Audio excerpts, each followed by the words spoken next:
Selamat pagi anak-anak, masih bertemu dengan Bapak Pak Rudi Amonangan Sirait di pelajaran Fisika kelas 10. Di pertemuan kita hari ini, kita masih tetap melanjutkan materi kita minggu lalu, yaitu tentang gerak lurus. Nah, kita telah membahas tentang minggu lalu, yaitu gerak lurus beraturan dan gerak lurus berubah beraturan.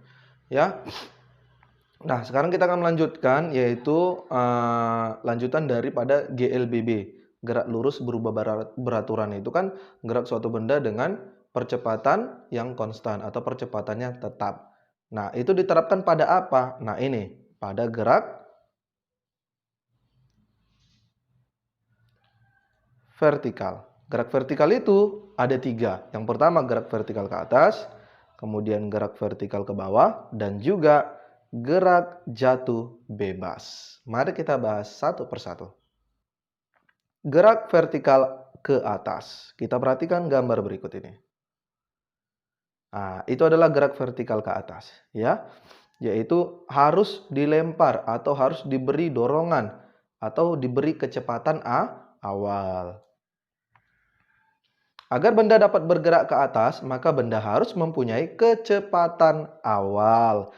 Dan pada saat benda berada di titik puncak, kecepatan benda adalah 0. Nah, jadi pada saat dia berada di titik tertinggi, kecepatan bendanya itu 0. Ya. Namanya kalau benda kita lempar ke atas, makin lama, makin tinggi, kecepatannya berkurang. Nah, ketika dia sampai di ketinggian maksimum, maka dia kecepatan akhirnya adalah 0. Nah, itu dia ya. Jadi di situ kita menggunakan rumus GLBB. Nah, kalau rumus GLBB, kalau pada GVA, gerak vertikal atas, kecepatan awalnya itu tidak sama dengan 0. Kecepatan awalnya itu harus ada, berarti tidak 0. Kemudian percepatan itu kan simbolnya A, kita ganti menjadi G. Nah, tapi di sini minus G. Kenapa? Karena benda bergerak ke atas. Kalau benda bergerak ke atas, berarti dia melawan gravitasi. Karena dia melawan gravitasi, berarti di sini kita beri tanda min, ya. Kemudian S itu adalah jarak atau perpindahan. Kemudian itu kita ganti menjadi H, yaitu ketinggian, ya. Berdasarkan rumus GLBB yang pertama, yaitu VT sama dengan V0 tambah A kali T. VT sama dengan V0 tambah ini kita ganti menjadi min G, ya. Kenapa? Karena A itu kita ganti menjadi min G dikali T. Inilah rumus yang pertama. Kemudian rumus yang kedua, jarak adalah V0T tambah setengah T kuadrat. S kita ganti menjadi H. Maka H sama dengan V0T kurang. Nah, kenapa kurang? Karena ini min G. A itu min G. Berarti min setengah GT kuadrat. Yang ketiga, VT kuadrat sama dengan V0 kuadrat tambah 2A kali S. Berarti VT kuadrat sama dengan V0 kuadrat kurang 2 kali G kali H. Ingat, min G. Kita ganti A-nya menjadi min G. Atau VT sama dengan akar V0 kuadrat kurang 2G GH.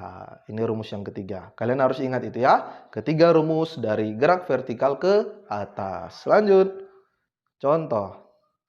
Sebuah bola dilempar ke atas dengan kecepatan awal 20 meter per sekon. Ketinggian maksimum yang dicapainya adalah titik-titik meter. Oke, kita tulis yang diketahui.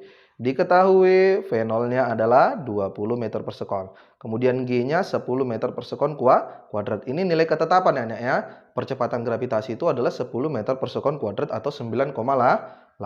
Ditanya adalah H maksimum, tinggi maksimum. Nah, ingat, pada saat benda di titik tertinggi, kecepatan benda itu adalah 0. Itu tadi yang Mbak bilang ya. Ketika dia mencapai titik tertinggi, kecepatannya adalah 0. Ya, maka kita masukkan ke rumus GVA tadi ya. Gerak vertikal atas tadi.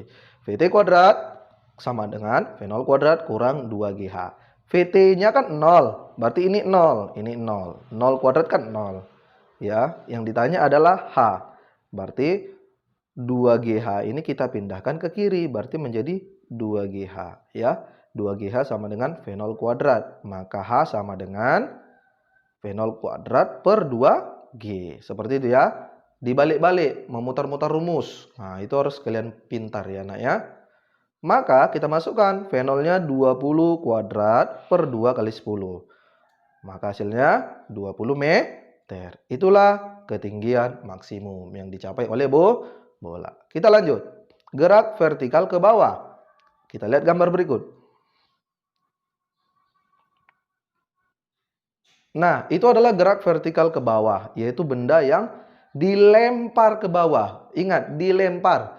Kalau dia dilempar berarti di situ ada kecepatan awal. Ya, gerak vertikal ke bawah terjadi jika sebuah benda dari ketinggian tertentu dilepas dengan kecepatan awal. Dilempar ya, bukan jatuh. Beda nanti jatuh dengan dilempar, ya. Oke? Nah, rumusnya yaitu ini. Kecepatan awalnya tidak lagi 0. Kenapa? Karena dia dilempar. Karena kalau dilempar berarti kecepatannya ada di awal. Kemudian A-nya sama dengan G. Nah, kalau tadi GVA kan A-nya sama dengan min G. Kalau ini A-nya sama dengan G. Nah, kenapa? Karena dia tidak melawan gravitasi. Berarti A-nya itu sama dengan G. Kemudian S, jarak kita ganti menjadi ketinggian. Oke, kita masukkan. VT sama dengan V0 tambah AT. Berarti VT sama dengan V0 tambah, tinggal ganti A-nya menjadi G. G kali T. Seperti itu ya. Kemudian S sama dengan V0T tambah setengah T kuadrat. Berarti tinggal ganti S dengan H sama dengan V0T tambah setengah, A-nya ganti dengan G, GT kuadrat. Seperti itu ya. Itu kedua rumus. Rumus yang ketiga, ini. VT kuadrat sama dengan V0 kuadrat tambah 2A kali S. VT kuadrat sama dengan V0 kuadrat tambah 2G kali H. Atau VT sama dengan akar 2. Akar V0 kuadrat tambah 2G GH. Ini rumus yang ketiga. Harus kalian ingat. Contoh. Sebuah benda dilempar lurus ke bawah dengan kecepatan 10 meter per sekon dari atas pohon dengan ketinggian 30 meter. Berapa besar kecepatan benda setelah 2 sekon dilempar? Nah, berapa kecepatannya setelah 2 sekon dilempar? Setelah 2 sekon dilempar, ya. Kecepatan awalnya 10 meter per sekon, kemudian ketinggiannya itu 30 meter.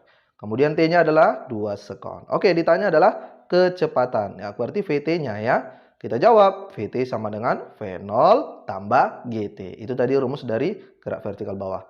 V0-nya berapa? 10. Tambah 10, G-nya kan 10 ya. Kali 2. Sama dengan 30 meter per sekon. Kita lanjut. Gerak jatuh bebas. Nah, itu gerak jatuh bebas. Gerak jatuh bebas berarti bendanya itu jatuh sendiri tanpa dijatuhkan. Artinya di situ berarti benda tidak memiliki kecepatan awal ya. Berarti kecepatan awalnya sama dengan 0. Berarti di sini kita bikin V0-nya sama dengan 0. A-nya sama dengan G. Kenapa? Tidak melawan gravitasi. Kemudian S-nya kita ganti dengan H. Oke, kita masukkan ke rumus GLBB-nya tadi. VT sama dengan V0 tambah AT. VT sama dengan V0-nya 0. Nah, tambah GT 0. Berarti VT sama dengan G kali T. Itu rumus yang pertama. Rumus yang kedua, S sama dengan V0T tambah setengah AT kuadrat. Sama dengan H sama dengan V0-nya kan tadi 0. Berarti 0 kali T itu kan 0. Tambah setengah GT kuadrat. Oke, berarti H sama dengan setengah GT kuadrat. Ini rumus yang kedua. Rumus yang ketiga, VT kuadrat sama dengan V0 kuadrat tambah 2AS. VT kuadrat sama dengan 0 kuadrat tambah 2GH. Berarti VT kuadrat sama dengan 2GH atau VT sama dengan akar 2GH. Ya, itu rumus yang ketiga. Ingat rumus ini. 1, 2, 3. Itu rumus untuk gerak jatuh bebas. Nah, itu prinsipnya ya. Jadi di sini kita ada gambar ketika ada gajah dengan koin jatuh, maka si gajah dengan si koin itu jatuhnya akan bersamaan jika pada ruang hampa. Apa artinya itu? Jangan kau bayangkan bahwa ketika gajah dengan koin dijatuhkan, maka gajah duluan jatuh daripada koin. Kenapa? Karena gajah lebih besar. Tidak, itu salah. Menurut prinsip, ya, yaitu menurut prinsip bahwa keduanya akan jatuh bersamaan. Kenapa? Karena keduanya akan mengalami percepatan gravitasi yang sama. Yaitu berapa? 10 meter per sekon kuadrat. Ya, nak ya? Seperti itulah. Kita lanjut ke contoh. Sebuah bola basket dijatuhkan dari ketinggian 20 meter tanpa kecepatan awal. Hitunglah waktu benda sampai di tanah dan kecepatan benda sampai di tanah. Berarti ada dua ya, waktu dan kecepatan. Oke, kita terus yang diketahui. Hanya 10. Sorry, ini salah ya. Bapak salah buat nih. Ini hanya 20 ya. Ya, ketinggiannya 20 meter. Kemudian G-nya 10 meter per sekund kuadrat. Itu adalah ketetapan. Kemudian yang ditanya adalah T dan yang ditanya adalah T dan VT ya. T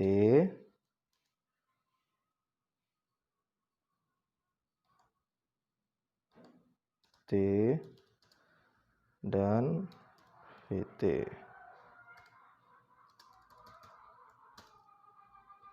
Oke, itu yang ditanya ya. Waktu dan kecepatan akhirnya. Oke, kita masukkan. Nah, H itu tadi kan rumusnya setengah GT kuadrat. Ya karena maka T itu sama dengan akar 2H per G. Ingat, dibalik saja rumusnya, tinggal diputar.